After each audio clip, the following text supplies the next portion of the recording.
Hello children, welcome back to the mathematics class.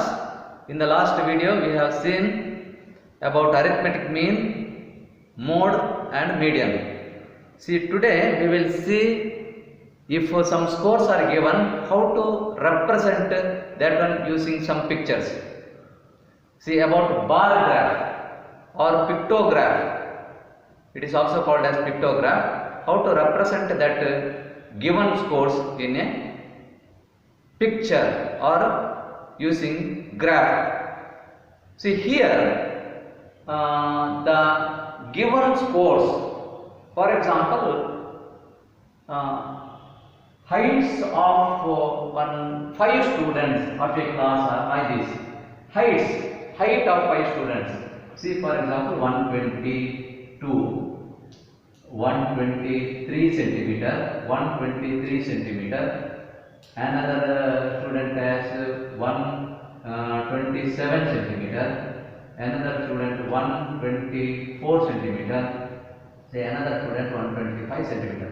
See, these are the heights of 5 students of a class. See here, these heights of the 5 students of a class. See here, the name, say the student A, his height is 122. B is 123, C 127, D 124, E 125. Their heights are like this. Student A. So this here in this axis, x-axis, you have to represent the name of the student. Say A, B, C. Okay. And here this is the heights. You have to represent. See here what you have to do is these heights are represented using some bars of equal width. Having some bars of equal width. See here, if you represent this given scales in a graph, it is like this. It comes like this. See, in 1 centimeter, one graph, and here it starts. It is a range from 120 to 125. So we will take it as 0 from here, and from first there is not necessary, measurement not necessary. We can take it from 121 because it starts from 120 to 127 maximum. So 120 at equal distance you have to take 121, 122, say 123, 124, 125, like this is continuous. 125, 126, 127, 127, 128, like this continues.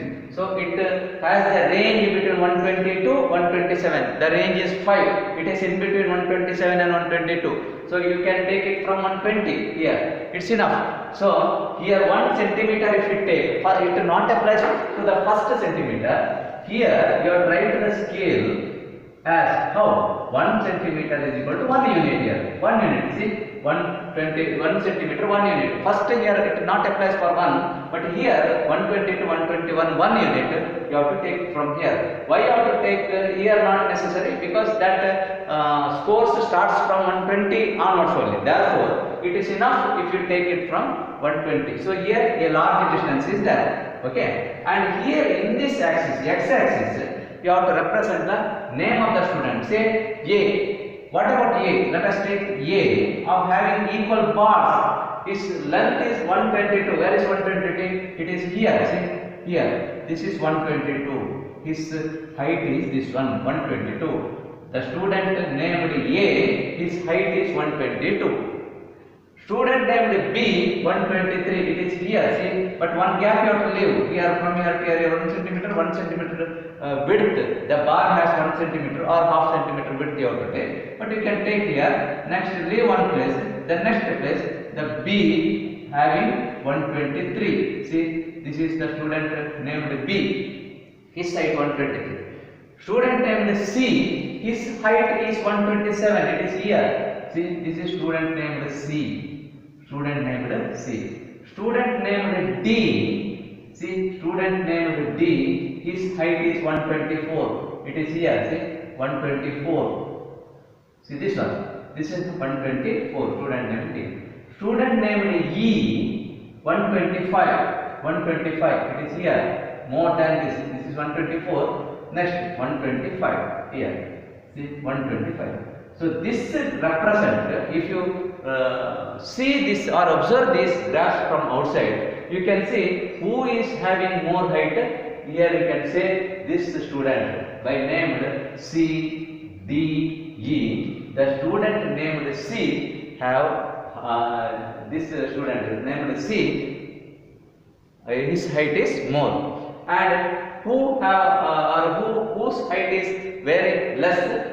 That is, here in the picture you can observe the student named A as a less height. This is 122 centimeter. So this is just represent very easy. So we can represent this one like this using bar graph. So for the purpose we can use this bars. So this is yes, sort of graph. The scales you can represent using this type of graph. And next, the same can be. Suppose another problem is double graph. For example, marks scored by a student in two successive format assessments. See, Kannada, in FA1, one student got 90. FA2, that same student got say 95. In English, in two tests, FA1 and FA2, one student got in Kannada 90, another test 95, English 80 and say here 90, say Hindi in first 95, another 100, say Hindi, mathematics say in the first 90, another 100, say maths. Science in the first FA he got 95, in another also 95. And in social, suppose a student got 100 in the beginning and 95 in the next. How to represent these two marks obtained by a particular student in two format assessments using double graph? See, here what you have to do is that the graph, the same procedure here also. These are the marks now, and this is a subject. This is a subject you have to represent here, and the marks you have to represent here. This is the marks. So you have to write marks about this, and it's the arrow mark you have to put in this graph like this. See, Kannada in FA1 using equal bars, you write these bars like this, half centimeter or 1 centimeter or less than that. You have to mark like this. Kannada, let us take Kannada. In Kannada FA1 he has got 90, and here it is the range between 90 to 100, 90 or 80 to 100. So we will take it from 70 or 80 from here. So for every 5 centimeter you may take. Say I will take it from 80, 85, 90 or say 75, 80, 85, 90, 95, 100, like that it means not there, and more than 100 not there. So first let us take for example Kannada. In first assessment he got 90, it is here. See, double graph, because in the same subject, that same student got in FA2 95. So 95. So you have to join that graph. This one and this one. So these are the marks obtained by a particular student in both the tests, both the assessments. See, in one assessment, this is the subject Kannada. In Kannada, in the first assessment he got 90, and in another assessment he got 95. See, here you can see what you can observe here. In Kannada, his marks increased in the next assessment. In the heights of the bar, you can observe that the marks increased.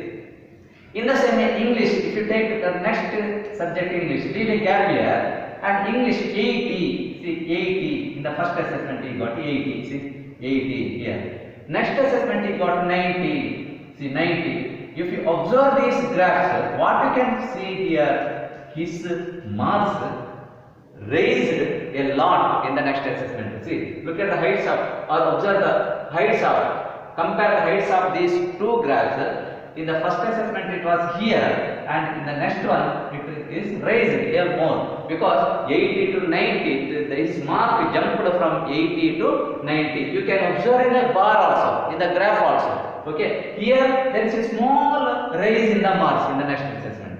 Look at the next one, Hindi 95. Leave here. 95. See Hindi 95. It is here 95. This is a subject Hindi, and another assessment it is 100. Here he got 100 marks, but a small height.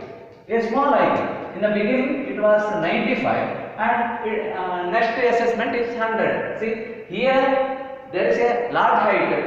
Height is more because 80 to 90. 10 raised. Here only 5 raised. The heights of the bars, you can see what is the progress in the another test or assessment. Look at the mathematics. It was 100. It was 90 in the beginning. It was 90 in the beginning. It is here. See 90 in the beginning. And in the next assessment, it is raised to 100. See next assessment, it is raised to 100. You see here also, it is a large height in the marks. Large height. What is the height? It is 10 marks more. In the same way, in science, if you take science, 95 here, and in the next assessment also 95. The height is same here. What is the meaning? Here, if you observe these graphs, there is no change in the height. So here there is no change in the height, therefore the graphs remain same. In the same social. So what you can observe from this graph is, you can from the outside you can see what is the hike in the exam, hike in the marks of that particular examination or test. Okay, from using this graphs you can observe like this. So this is called double graph. Double graph. If you represent two types of scores together, then we can use this type of graph. Okay, so this is about bar graph and double bar graph. So this is also very important in the examination point of view. So this type of questions I will send, and I will send some notes on, through your WhatsApp groups. So you just note it down and go through the questions from the textbook also. Okay, we will see in our another video. Thank you.